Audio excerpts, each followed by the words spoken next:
Welcome back to another episode of the Kings Pulse podcast presented by the Kings Herald. My name is Brendan Nunez, and today got a special guest, Adam Taylor, who covers the Boston Celtics for Celtics blog and now the Green with Envy pod as well. Also, for anybody unaware, which I feel like longtime listeners will know this, is probably the reason, not probably, the reason that this is named King's Pulse, because you and I did Celtics Pulse forever ago, and it was in a way both of our starts in this industry, and we've both grown a lot since. But my guy, Adam Taylor, Yo, what's what's going good, on, man? man? It's like the fifth, maybe sixth time I've been on. Twice a year since you've been doing the show. I've shown my face. That sounds about right, and makes sense timing wise, And we're doing this right after the Kings played in Boston, and Boston ended up coming out on top, but it was also the return of Robert Williams, who did end up in a little bit of foul trouble. But still think him being out there makes a big size difference, especially when Sacramento has a little bit of some smaller lineups. But I'll just throw it at you vaguely to start. Like, what were the standout things to you in that game from yesterday? For the Celtics, I'll break it down by team. So for the Celtics, it was Tatum getting to the rim and working in the post. We haven't seen that much all season. A lot of people are like since the All Star break, and yeah, in terms of getting to the rim, but it felt like that was his most post touches all season. Like the Celtics opened up with a cross screen to get Al Horford, a cross exit, so they got Al Horford out of the paint and then onto the weak side corner.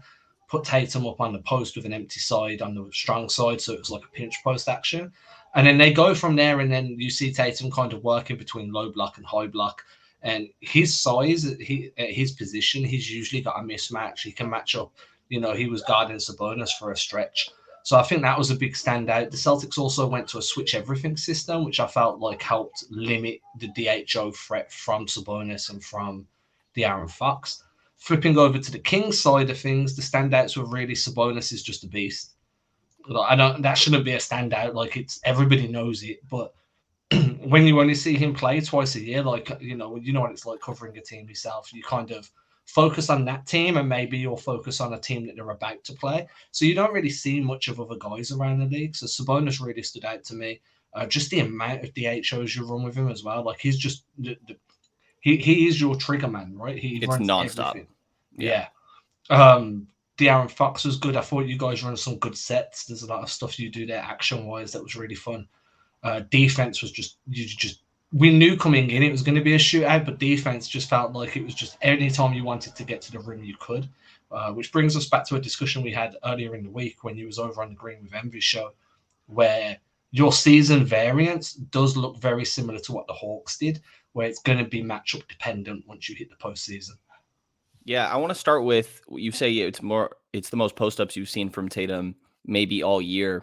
Do you feel like that's just taking advantage of Sacramento's size difference or a I lot mean, it of shouldn't be, Mhm. but it probably really was, but it shouldn't be. Like Tatum's very useful there. He can facilitate from the post, he can run action, he can score fadeaways, he can face up and beat you off the dribble.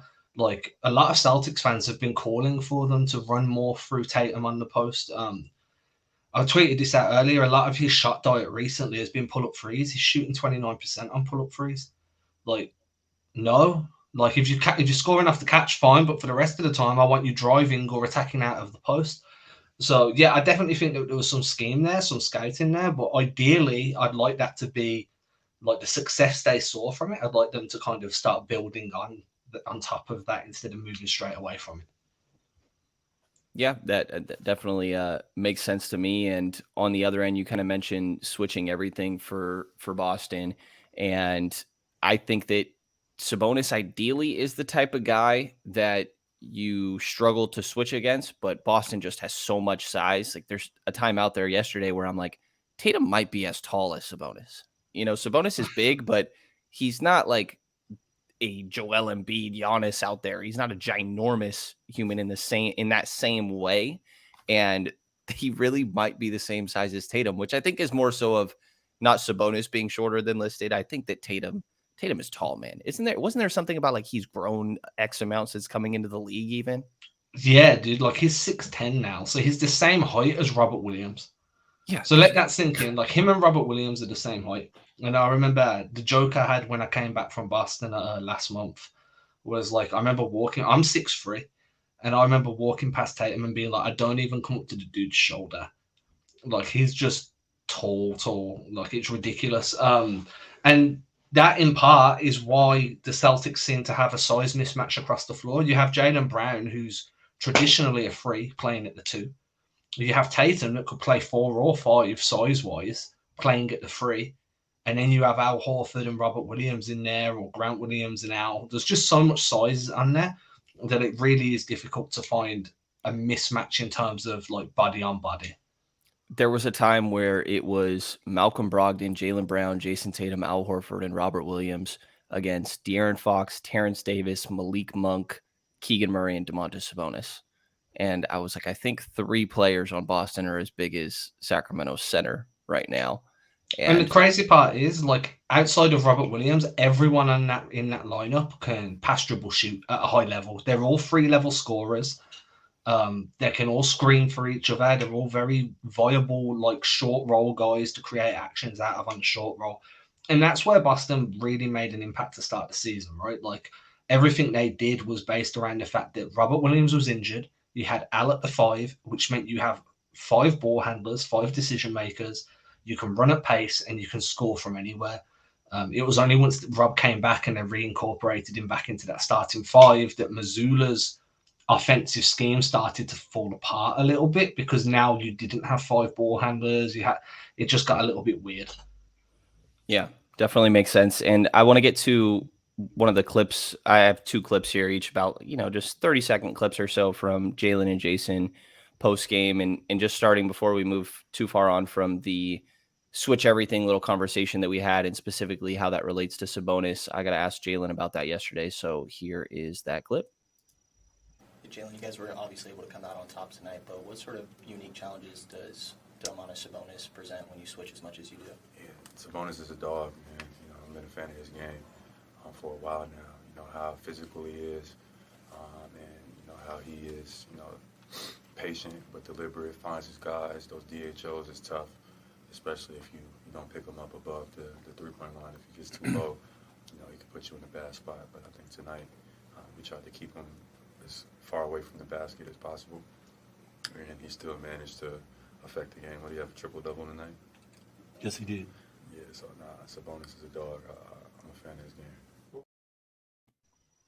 Hopefully that's loud enough for people on the YouTube side. I'll do some little bit of editing for the audio side. But yeah, I think that being able to switch and then also pressuring the ball handler, right? Like we've seen this with Russ. We've seen it with Draymond, for example. I think that Draymond and Domas have a lot of similarities on the offensive end, and they have their differences as well. But I think when it comes to the playmaking and also just running a similar scheme to what we've seen in Golden State for the last couple of years, that pressuring that decision maker, even if he's not really a threat to pull that mid-range all too often, I think really does a lot for taking a team like Sacramento sort of out of their rhythm. And there's no better, I mean, maybe there is like Milwaukee or some other top tier teams, but I think that Boston is one of the best teams that could be able to do that the way they did last night. Yeah, I mean, one of the things I've been focused on this year is pick up points. How high up the floor are you picking up opposing players, primarily ball handlers, but also like shooters, whether you're denying the passing lane or you're just trying to force them away from their spot. And with Fox, it's really difficult, right? Because if you adjust your pickup point to pick him high up the floor and he blows by you, well, now you need to rotate over from the weak side. Then there's a kick out to a shooter, and like Sacramento have got good shooters around the perimeter. So it's not really like you can pressure too high up the floor in terms of pickup points. So instead, what you need him to do is, as you said, you need to pressure the ball. You need guys that are willing to dig and recover, or stunt and recover, depending on what terminology you use. And then you just need to be able to really play the angles and force him onto his weaker hand, force him towards traffic. But that's really hard to do when he's curling off a DHR, or he's already built up speed and he's in blur mode and he's just became the Flash. I think the Celtics done a good job, but I always go back to a quote from He Got Game when I'm talking about star players, and that's you can't guard him, so all you can do is hope to contain him.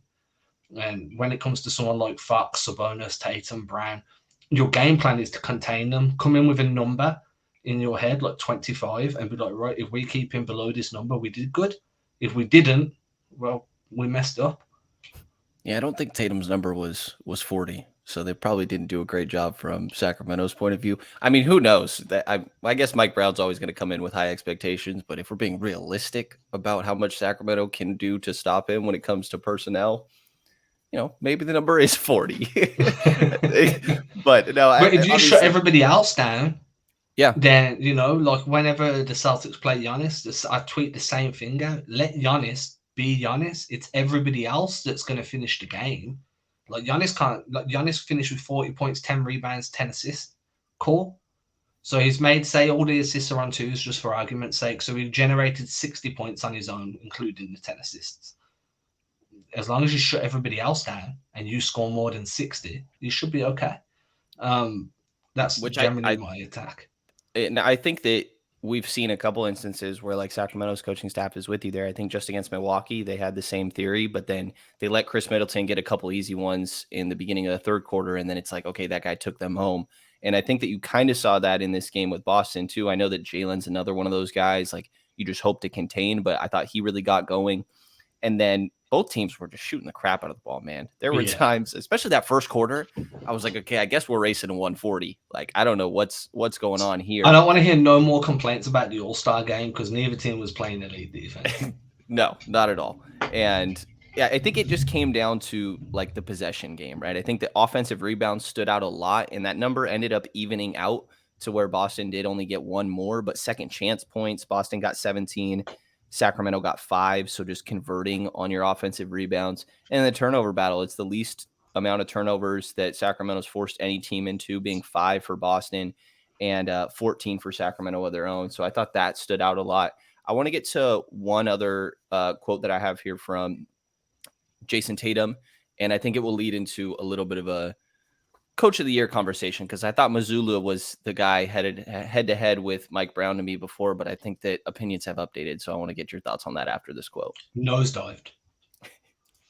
Yeah, I mean, they did a lot better than they have been in recent years, and give a lot of credit to Mike Brown. Those other guys playing a lot better. Fox is, like I said, he's playing at all NBA level, and Sabonis has been great for them, and they just play with so much pace, and I feel like all those guys got a lot more confidence. And when you're playing with confidence and freedom, naturally, open things up for you as an individual and as a group. And they've been on a roll. Yeah, shout out Tristy Rodriguez from NBC Sports California for asking that question and getting that clip. But post All-Star break, Sacramento's 11-4. They're one of the hottest teams in the league. And it's worth mentioning, by the way, and I did a post-game pod yesterday, so not getting too deep into it, but 5 games in 7 nights for the Kings. I've never heard of that before. That's like 1990s scheduling, dude. It's so ridiculous. Back-to-back. How old was you in the 90s? What was that? How old was you in the 90s? Were you even I was only alive for 3 of those years. Oh, damn. Yeah. I was alive for each and every one of them. There you go. Did I miss out? I know. Like, I was like between the ages of like what? 3. I don't know. No, not really. Not yeah. Like 99 was a cool year because we went into the millennium and there was parties and stuff. Everybody was worried about computers crashing with the millennium bug. And shout out to anyone that remembers that on this episode. But dude, like, no, there was no internet. I couldn't watch basketball. Tough. All right. I'm glad when I came about. Yeah. But post All-Star break, I think Boston has been struggling a bit, right? 8-6 post All-Star break. What have you seen from them in their struggles, and where have you been at with Coach Joe Mazzulla, specifically when it comes to Coach of the Year conversation? I was really high on Mazzulla to start the year, and then over time, I've become not high on Mazzulla, to be polite. I think his decision making is poor. Like his game management, like it started the season, he wouldn't call timeouts, and you understood he wanted to let guys play through it, but sometimes you don't call a timeout to let your team play through it or stop your team playing through it. You do it to take the other team out of rhythm. If somebody's getting hot, you try and put a stop to it. Like there's a whole tactical mentality. So that was a problem. His rotations have been questionable. You know, when Mazzulla, like there was a quote that came out yesterday from an interview with Malcolm Brogdon in Bally Sports, and Brogdon was like, "Hey, when I got here, everyone was telling me Joe Mazzulla was the mastermind behind Boston's defense last year. He was the guy that kind of like orchestrated their like league leading defense, the same defense that took them to the NBA finals. I don't know what happened this year, but he hasn't masterminded that this year because they might be fourth. And it's really tough, right? They're fourth in the NBA at the minute for defensive rating. I genuinely don't know how. Like recently, they've been giving up leads left, right, and center. It feels like anytime they come up against a guard that can beat them off the dribble, they're screwed. Rebounding, I think like defensive rebounding has been an issue. Boxing out's been an issue, but a lot of the problems started after the All-Star break. I think that up to the All-Star break, Mazzulla was definitely a Coach of the Year front runner, hence why he got to coach an All-Star team. I was still high on him going into the All-Star break. I think his offense is great, but it's repetitive and it's limited and it lacks creativity. As you probably saw by the amount of like spammy actions they run, they don't add versatility to the same action. After the All-Star break, he's argumentative with the media, which I think is always a bad sign because the media control the narrative, like it or not. You know what I mean? Like they're the ones that take these quotes and create them into whatever they create them into. Which Jaylen spoke about after the game. You sent me the text, right? Yeah, we'll talk about that a little bit. So I think that plays a part as well. Like if you treat the media bad, the media aren't going to be as defensive of you. And like I wouldn't be that way, but there's definitely going to be people out there that feel that way.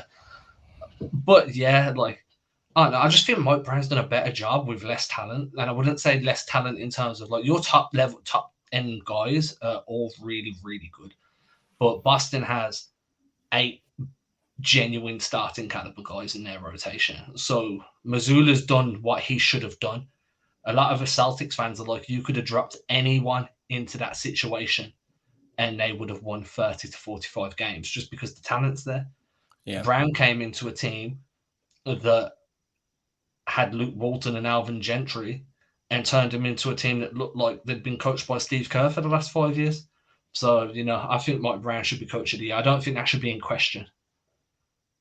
I agree. I'm with you. I think that some of the other standouts like Mike Malone, Mike Budenholzer, it's like those have MVP candidates. Those are teams that have been there, like outperforming expectations to this extent. I think it should be run away for Mike Brown. I do want to say that I genuinely believe the beam has been a huge reason why you're winning so much. Dude, I think it's so funny to me that there's like an alternate reality where they start the beam thing this year because this was decided coming into the year, right? Where I just think it'd be so funny to live in a world where it just never got lit. They've like 25 times. Do you know what the thing is though? Like, it's such a way to kind of engage your players into playing hard and trying to win. Because it's one thing losing and then everybody finding out in the morning and like in the newspaper, the sports section or on Sports Center or whatever. But now they're broadcasting the result to the entire city in real time. It's like, boom, everyone knows the Kings are playing at home today. There's no beam. Well, they lost. You know what I mean? And I'd be embarrassed driving home. If I was a player, I'd be like, I wouldn't leave. I'd be like, right, from every time the beam doesn't get lit, I'm sleeping in the locker room until the next time it gets lit. Because I don't want to be seen around the city, dude. Yeah, it's not warm enough, you know? It emits this warmth. So. Yeah, I mean, not warm enough in Sacramento. Come on, man. Fair enough. Talking to me here. I do think it's a lot of like gimmicky things, and gimmicky sounds like I'm like condescending, and I can't think of a better word. When did gimmicky become bad? It's not. In like I guess that's my point, right? Is that I think the beam is a great thing. The Kings have this like defensive player, the game chain that I know some other teams have too. I think it's taken from Denver because the Kings have Denver's what was Denver's defensive coordinator last year now on this team. Mike Brown has like a leadership council that he decided on with De'Aaron, Domas, Harrison Barnes, and Davion Mitchell. He made everybody sign something at the beginning of the year, a contract saying that I am committed to this team. and has 3 copies of them, one that he always brings on the road. Like, that is the most, like, to be honest, like, high school stuff that Yeah. I've ever heard. It doesn't But sound like it professional works, sports, dude. but it works, man. And it's He's just got a his own way to league of bring the team extraordinary together. gentlemen. His Yeah. leadership gains the league of extraordinary. Coach Carter, I mean, look, man, you have to do what you like. The Kings are a young team for the most part, so you have to play to your audience. I mean, that's something as content creators we speak of all the time. Play to your audience, know your audience. That's the same as a coach, right? Know your team. If you've got a lot of young guys that will resonate with that type of coaching style, then that's what you need to do to get the best out of them. I mean, the leaps that Murray's made this year and Kessler Edwards has made this year, like it's obvious that they're completely bought into the development system there. They're bought into what the coaches are doing. And if that means that they had to sign a commitment contract, then so be it, dude. It's hilarious, but it's clearly working. The guys all clearly have a great level of respect for Coach Brown. So it's funny to hear initially, but I think that type of stuff, it really does make a difference and kind of add up.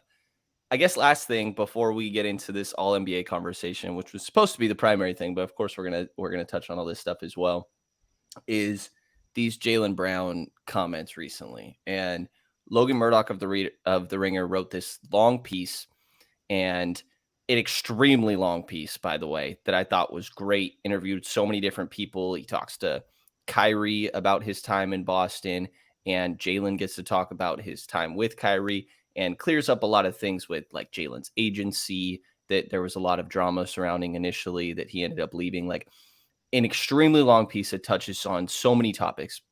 At the very end, he talks about, what is your commitment like to Boston, and says that he was pretty non-committal. And that's the quote that, of course, gets aggregated and put everywhere, right? So when people I are, aggregated that. I mean, and understandably so, but like, I think that I only pointed out all that stuff about Logan in his piece because yesterday Logan is in the room when Jaylen gets asked to clarify. And Jaylen just kind of goes on this little rant of like, I do like my time in Boston. We're a 50-win team. And then says a little bit of stuff about sometimes media likes to portray some quotes in a certain way to fit their narrative, right? And it was an interesting sort of scenario to be in. But I'm curious just what your perspective has been on these quotes from Jaylen and how you've taken the things that he said. Yeah, I mean, for me, it was kind of like, I don't understand what was bad there. Like, his quote was, I want to play where I'm happy. I want to play where I'm wanted. I want to play in a team that wants me. And I want to play somewhere where I want to be. Like, duh. Never said I don't feel wanted. No, just I want to make sure I feel Right. wanted. Like, duh. Like, yeah, that's pretty much, that's like saying I want to be with a girl that, or a man or whatever. I want to be with a partner that wants me. Well, yeah, I hope so. Like, otherwise, why are you with them? Like, I want to be in a car that works. I want to be on a plane that flies. Like, yeah, it was so basic, and everybody read into it on so many different levels. And I feel like Logan probably caught a little bit of heat for that. And I'm saying Logan like I know the dude, I don't.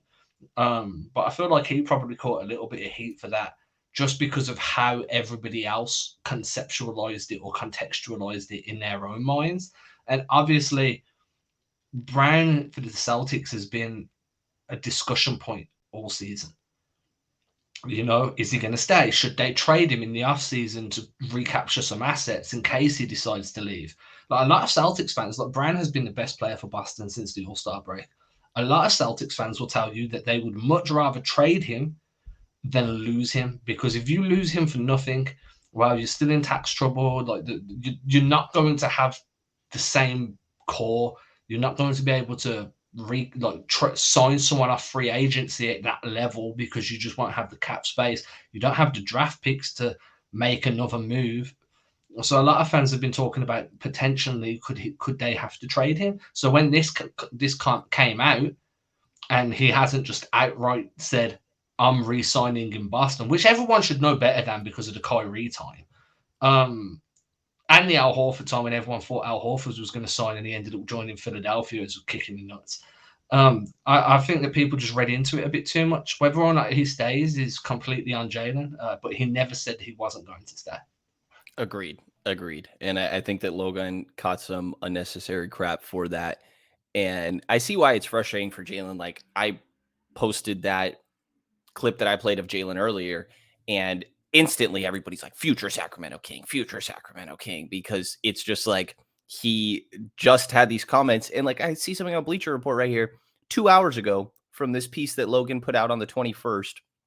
I guess that was yesterday at this point.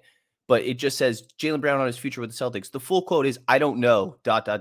I will stay where I'm needed and treated correct. That is so far from the full quote, and that is on Bleacher Report for the way they presented that rather than on Logan. So I think this whole situation is interesting. It was just... And they're playing into the Jaylen being in trade talks pretty much every summer since being drafted.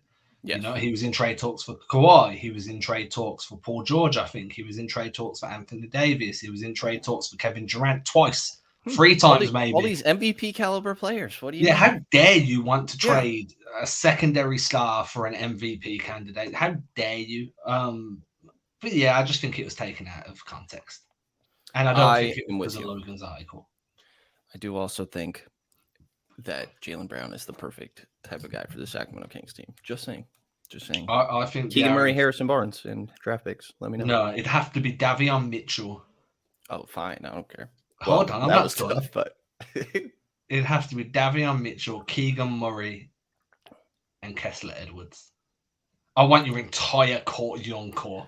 I just do not. That's not an amazing young core if we're being real here. Is it not? No. Sure. Okay, no, I mean, so we're going to throw Fox in there. Too. No, let's calm down here. And then we're going to throw Sabonis in there. You know, anyone listening, I'm genuinely joking right now. Yes, please don't at me. I like to clarify because I feel that you go on another team's pod, if you say something out of line, they will let you know. So I don't mind if I've said it and I'm willing to stand by it, but I don't want no one being like, this dude wants everybody for Jaylen Brown. Look, Celtics fans back me up, but no, I don't mean that.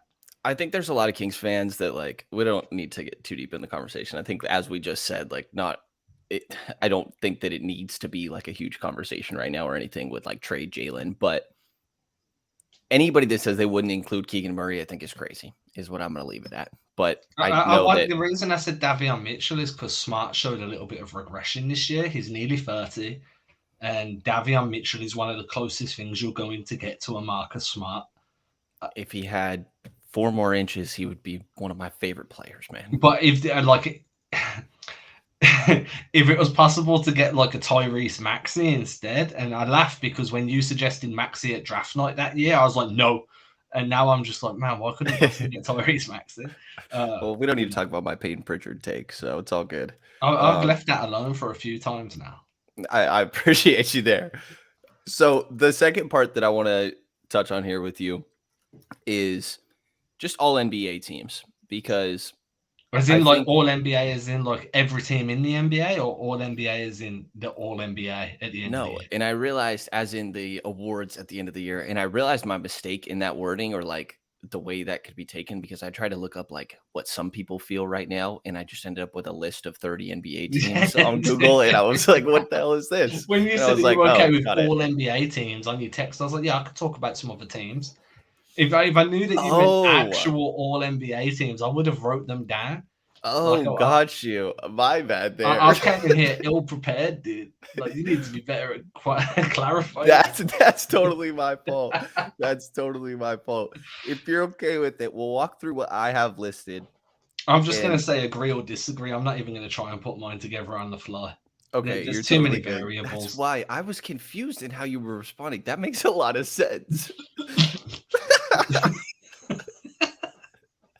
That is pretty freaking funny.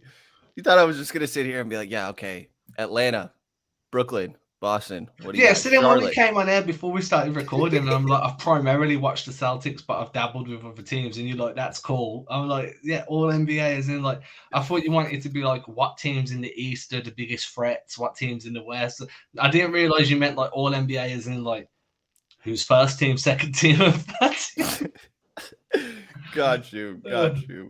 That is so funny, actually. Okay, well, yes. Again, we won't get too deep into it, right? But what I want, I'm so dead about that. That's so funny to me.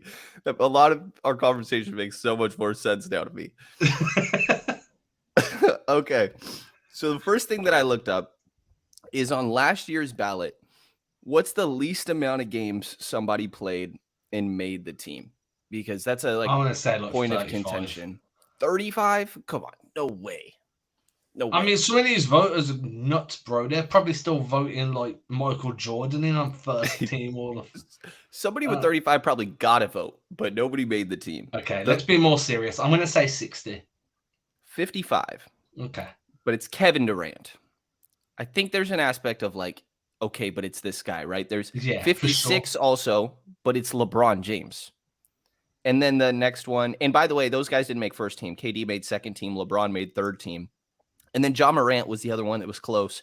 57 games played, but he was second team.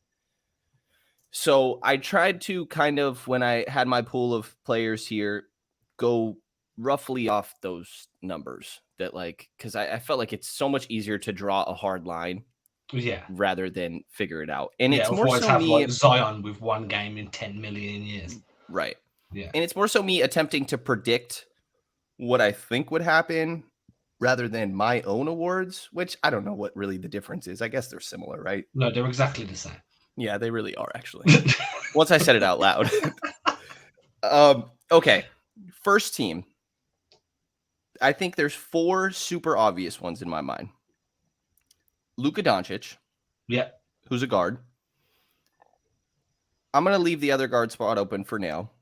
I have one here, but I think the other locks are Giannis Antetokounmpo at the forward spot, right? And by the way, for anyone unaware, 2 guards, 2 forwards, and 1 center. They still do centers in this award, which is weird, but whatever. Works out for Domas later in this. But Luka's the one guard I think is an absolute lock. I think the forwards to me is Giannis and Jayson Tatum. I agree completely. Okay. And then the center, this is a debate as of right now, but I think it's Embiid over Jokic right now. Do you know I go the other way? Okay. And I would have a week ago. You know, like I think that they're so close right now. And I think that Embiid is playing out of his mind recently.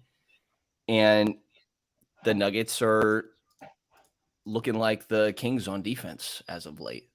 So I think that that's a coin flip, though. I shouldn't have said that like Embiid's a lock. I think that Embiid and whoever between Embiid and Jokic doesn't make first is making second. You know? Yeah. I get that. So then for the second team, or the second guard there, and I'll list some of these other names here for you as well, by the way. There's Steph Curry, Shai Gilgeous-Alexander, there's Donovan Mitchell, there's Damian Lillard. I kind of think that's everybody that's in contention here. I don't really think De'Aaron Fox is in contention here. By the way, just to go through this, I wrote my guard pool, right? Just a vague pool to start. The amount of ridiculous guards in the NBA is just insane, right? I just mentioned Curry, SGA, Donovan Mitchell, Luka Doncic, Damian Lillard, De'Aaron Fox, Tyrese Halliburton, James Harden, Ja Morant, Trae Young, Darius Garland, Devin Booker, Kyrie Irving, Jalen Brunson, Zach LaVine. There are so many good guards, ridiculously good guards. One of them was on the Celtics. Because I put both of them in forwards. No, I'm saying that the no guard was on the Celtics. Well, this is a weird thing with Jaylen. I guess it's just you can choose to vote him guard or forward. And there's been times somebody doesn't make a team because the votes are split. And it's he's got Supermax contract floating on this. Yes. And I think that Sabonis, he doesn't have the same it's not quite the same, but it is $30 million for Jaylen Brown. I think it's a similar number for Ja Morant, for example, if he makes this team. And seriously, if they could just share a little bit, I wouldn't mind. Just a percentage, just a sliver. So who have you got at that other guard spot then? I put Donovan Mitchell. I think that Donovan Mitchell has been so good. You've talked to me about how good you think Cleveland is. This was a little while ago, but He's played 62 games. He's been on fire for most of them as well. 27.4 points per game on 47% from the field, right around 38% from three, and like just really leading that Cleveland team. I wouldn't have been mad with honestly any of SGA, Curry, or Dame in this Dame spot. would have been my choice, but I think that's more name bias than it is performance bias. And I really struggled that like Dame's rap. Did you see seed. that video of him on the doing a rap on the plane when they were stuck in the Yes. snow? That was enough that for was me right to before vote. they were going to sack. That was enough for me to vote him all NBA because it was fire. I listened to it like 90 times. And he probably has like the most like, I don't know, 40, 50 plus games, right? Donovan Mitchell has his 71. But winning has to count. And they're 13 seed, Portland. 13. Yeah, this is what I mean. Like producing on a contending team versus producing on a tanking team. Whether they're intentionally tanking or just doing so because they're bad is irrespective. Like it is pointless. I genuinely believe that Dame's All-NBA chances are hurt because the Portland Trailblazers are so low, which is why I'm like, yeah, Donovan Mitchell makes perfect sense. So that would be Luka, Donovan, Tatum, Giannis, Embiid for you, and then it would be Luka, Donovan, Tatum, Giannis, Jokic for me. Okay. So second team. First of all, center. If you have Jokic first, you have Embiid second team. Yeah. Okay. And then for guards, I actually ended up putting Dame on my third team, man, because of that 13 seed. That's fair. I think I'd have him third too. And there's other great candidates. I don't have Jar on any of them either, by the way. I don't either, but it was close. And I think that all this shit surrounding him is enough that puts That's it out. why I don't have him on there. Yes. But I know I was just on Dame for his record, and there's a lot of potential fluctuation for where OKC is at right now. They're half a game out of the 6th seed, but they're half a game out of the 10 seed. But SGA is putting up 31 a game. And I know Dame's at 32, but yes, SGA is 31 on 51% from the field, man. And that's with 5.5 assists, 4.8 rebounds. With a worse supporting cast as well. Yes. And like, I don't know. It's hard. I can't look at 30 points per game and not say that somebody belongs on this team. 30 is insane. I'd go SGA. Who would you go as your second guard, though? That's the harder question. I went with Steph Curry. He's played 47 games, which is where this is close, right? But it's Steph. It's Steph, and I think that 55 mark, I think that they can get there. If I do some attempt at quick math, they've played 73 games this year. They have 9 games left, and Curry has been playing as of late. And so if he plays 9 more games, he's at 56. Okay, I can see that happening. KD made second team last year on 55 games. Yeah, but okay, that's fair. And Steph's been ridiculous. In the games that he's come back, he has a 50-point game. There's a 40-point game. There's 2 30-plus games. He's played 9 games since he's came back. He's averaging 31 on 50% from the field, 45% from 3 on 12 shots a game. Like the thing is, it's not even like I can argue and be like, no, Steph. Because anyone you choose, you're choosing them over Steph Curry. So right. like it's tough, right? Like in my head, I feel like Jalen Brunson probably deserves some love. But when it's Jalen Brunson or Steph Curry, I'm gonna have to go Steph Curry. Yeah. Okay, so actually maybe we stick on the no, I was gonna say maybe we stick on the guard conversation, but let's do these forwards on second team real quick. I think that I put Jaylen Brown in forward. And I will say it's because maybe this is an unfair advantage, but I feel like it's so much harder to make guards than it is forwards. And I think that Jaylen deserves to be somewhere on this list. When, like you said, partially because he's your favorite player. I used to love Jaylen Brown. And I'm not going to lie, actually, aside from my first times like being there in like media, my heart was pumping yesterday waiting to ask a question to Jaylen. And I didn't feel super nervous like going into it. But then when he sits down, man, I was just like, man, this used to be my guy. Like you should have said, dude, you retweeted me once. Right? Yeah, no, it's funny. I did used to love Jaylen as a player, but I also think he's been For anyone that phenomenal, can't as you see, said. Brendan is blushing. Anybody not on the YouTube. Um, I did put Jaylen here. As you said, he's been great post All-Star break, and his numbers are nice, man. 26.7 points. He's got 6.9 boards, 3.5 about assists, 49% from the field, 34% from three as well. And I guess I should throw like the list of names out here first. But we already locked in Giannis and Tatum. After that, I have guys like Jaylen Brown, Julius Randle, Jimmy Butler, Lauri Markkanen, Paul George, if he's close to that same like 55-ish number, kind of flirting with it. And he's just been ruled out for 2 to 3 weeks. Yeah, and reevaluated in 2 to 3, I know, which that's good that it's only that, because that injury looked so bad, actually. I haven't seen it. It was pretty scary, actually. I thought he was done. I thought it was ACL. It looked really bad. Pascal Siakam, DeMar DeRozan, like Jaren Jackson. And then there is also Kevin Durant, LeBron James, Anthony Davis, Kawhi Leonard, but all of these guys are not on pace to meet that like 55 mark. And they're old. I'm going to go. You see, LeBron would have been like first team to perform. If he'd stayed healthy this year, he would have been MVP level. Because he was playing ridiculous. I'm going to go Julius Randle for that other forward spot. That's exactly who I went with, actually. Yeah. He's been so good. Yeah, dude. It's unfair how strong he is, man.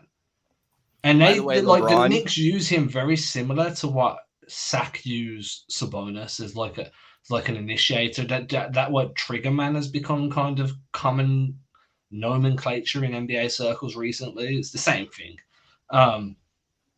Yeah, Julius Randle, and then I've gone Jokic, you've gone Embiid. No, I've gone Embiid, you've gone Jokic. Yeah, and for what it's worth with LeBron, he is currently at 47 games, and I think the last I'd seen, it's like could be back at any point, and the Lakers have, without counting, just roughly say everybody has 10 games left, right? It's right around there, give or take one or two. 9 or 10. So he could get really close again to that 55 mark. And I'm prefacing that because he's on my third team.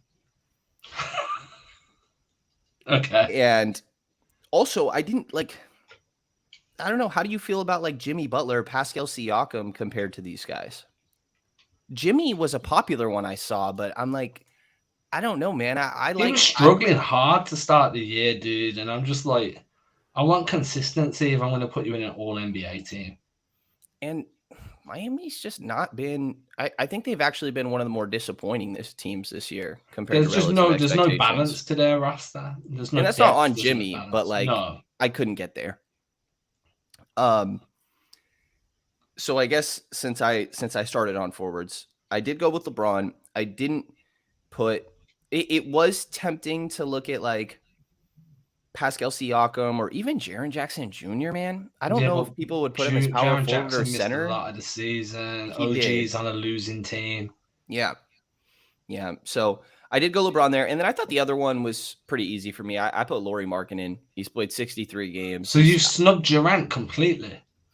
I did not include Durant because let's see these games played. I looked this up before.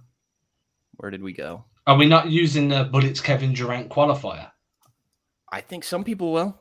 He's played 42 games, and so he could get to 50. He could get to 50. It depends when he comes back here, right?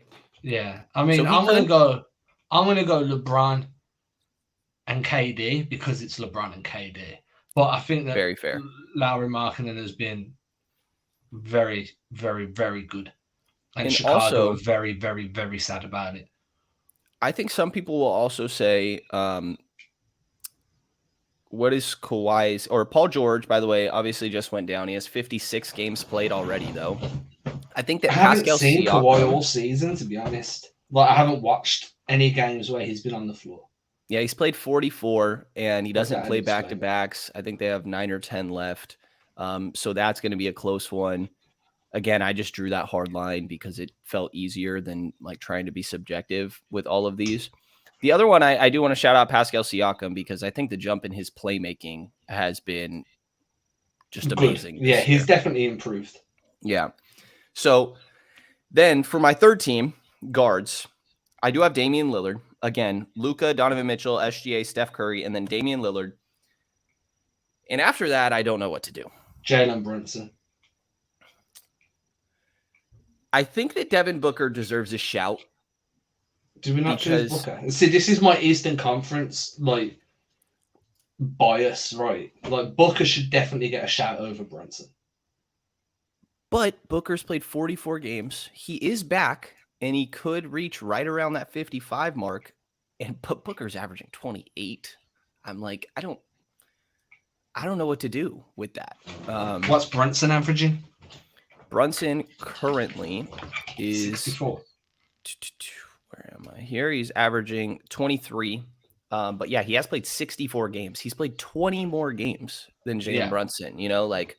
And the thing is, you look what the Knicks were like last season without him, and then look at what they're like this season with him. And I feel like that's something that needs to be kind of like, I don't know what the word is. That needs to be respected, is the difference in like team success. How do you feel about James Harden? I love James Harden's league in the lead in assists last time I checked. I think that I used to hate him, and then I started to love him. And now I just think that as he realized he'd lost a step explosively, he just became this, like, he honed in on his playmaking.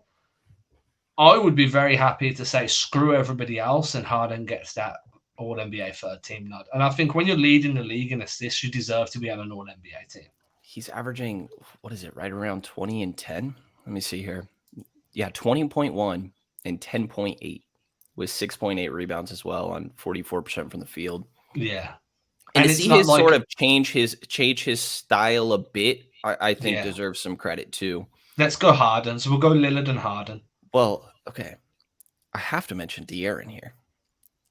And his whole argument, this is where it's so tough, bro. I'm telling you, like, exactly what we've gone through. And I think it's good to be able to have this conversation, actually, because this is exactly how my thought process went, right? Okay, so then, but if I was going to choose one of the two, I'd swap in Fox for Lillard because, again, I'm going to factor in winning.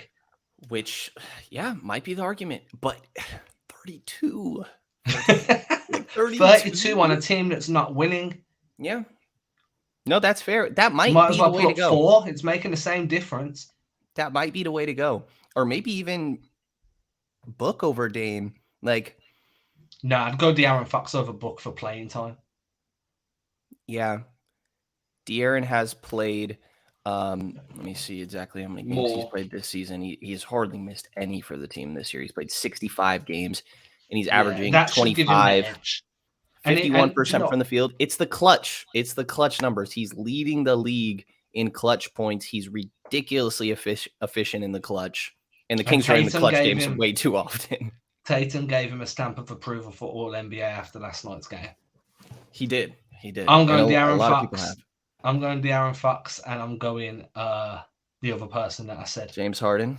There we go. So that gives me, for me, I've got Fox, Harden, Durant, LeBron, and then as a big man, I'm going to go. Let me go through some of these bigs for you, right? First of all, Domantas Sabonis. Oh, yeah, I forgot we haven't done Sabonis. Bam Adebayo. You can't have Fox and Sabonis, though. Why not? I think there actually are people that like. I think that is totally a way of Brunson and Randall can't both make it. I think the other bigs that stand out, right? Bam Adebayo, who I wanted to get your perspective on. Brooke Lopez as well, and then I think just to shout but not really considered as Miles Turner and Jaren Jackson and Al Horford. He's leading the league in big men for 3-point shooting. Do you think Time Lord would be here if he was healthy all year? Yeah, but he's never going to be healthy all year, so let's not kid ourselves. Fair enough. Out of that group, Sabonis is the best. I think that if it wasn't Sabonis, I'd go Bam, because Bam's such an offensive hub, and he's also a ridiculously elite defender. He can defend 1 through 5 legitimately. Can run a bunch of different actions through him on the perimeter, on the post. He's a good rebounder, good shooter, good scorer. Yeah, like if I'm not going Sabonis, I'm probably going Bam. But again, I'm going to factor in winning because I think when you're splitting hairs like this, then contribution to winning needs to be an important decision, like deciding factor. So I would go Sabonis, but I wouldn't be upset if I saw Bam. I think I would be. I'm not gonna lie. Like I wouldn't be upset if I didn't see De'Aaron, but I think that Domas deserves that third team. The one other one though would be Bam. That's the one that like I could see. Right Yeah, after and I could that, like, understand it. is Brooke Lopez part of this at all No, in your mind? No. Okay. The And, defense like doesn't do I it. think he's exceptional, and like he's had a really good year. He's been one of the better defensive bigs, one of the better rebounding bigs. But at that point, then you're like, well, Sabonis and Bam have both been just as impactful with weaker supporting casts. Yeah. Yeah. And by the way, we gave a shout to James Harden leading the league in assists. Domantas Sabonis leading the league in rebounds. There we go. And DHO's made, probably. He's got to be up there. Shout out to David Locke. Screen assists, man. Domas goes crazy. But these numbers, man, 19 points, 12 and a half rebounds, 7.3 assists on 60.8% from the field. He's got 59 double-doubles. He's got the most in the league. 59. Like, I've got 54. Yeah? Yeah, and on my NBA season. There you go. There you go. I'm on my player. Like, no, look, I think that people look at rebounding as just an easy stat. And I kind of just want to shout out, like, you know, it ends a possession. It triggers a new possession.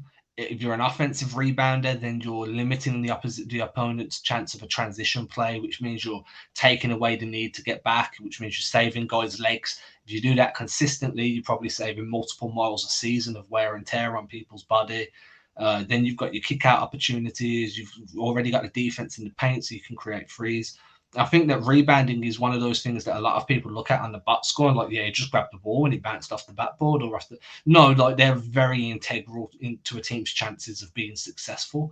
If you've got a league-leading rebounder, then you have someone very, very valuable. Now, when he's doing that and scoring points and contributing to winning, he needs to be recognized.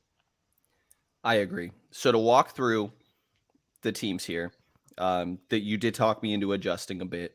You're welcome. And also, apologies for my miscommunication, but I appreciate you powering through with me. I tried my best. You're totally good. I wanted your Eastern Conference perspective, so I think it worked out well. First team, Luka Doncic, Donovan Mitchell, Giannis Antetokounmpo, Jayson Tatum, Joel Embiid. Second team, Shai Gilgeous-Alexander, Steph Curry, Julius Randle, Jaylen Brown, Nikola Jokic.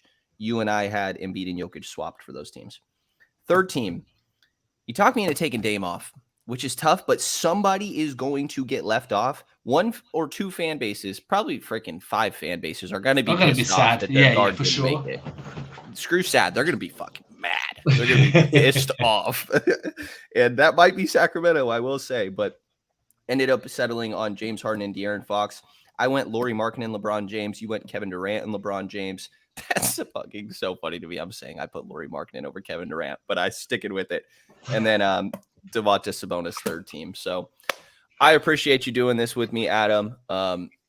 Anybody that not only wants to keep up with the Celtics, but you are somebody that knows basketball as good as anybody else that I know and have helped me along with that a lot. Adam Taylor, NBA on Twitter. What else you want to shout, my guy? Celtics blog. You write for Heavy Green with Envy podcast. Yeah, I do a lot of does everything. I do a lot of film breakdowns over on Instagram. So if you those are amazing. I try very hard. The help with Instat didn't screw us, but there you go. I've been saying that on every podcast possible, just so everyone knows. If you do like X's and O's, I do post breakdowns on there at least 2-3 times a week. I like to draw on there and make pretty boxes show up and stuff. And that's it, really. Like, you know, I'm just anywhere. Just Google at Adam Taylor NBA, and it'll just show up every single social media platform, and some will be working and some won't. Okay. And Brendan's like dirt after show. Do you Google Brendan Nunes NBA and it'll be the same? It'll show you Twitter, Instagram, YouTube. That's what it does. You search a handle. That's Well, what no, my you're dad searching a likes to do. handle? My dad does that shit. My dad's like, "Hey, I just Googled you." I'm like, "Pops, why are you Googling me, bro?" Because if you Google a handle, it will just show you all of the different social platforms. So I'm not saying like, oh, you don't know who I am, Google me. No, I'm not being a dick. I'm like, just No, I know. Google the handle and it will show you every platform. Okay, I do see this does work. I trusted I you. know. I just had never done it before.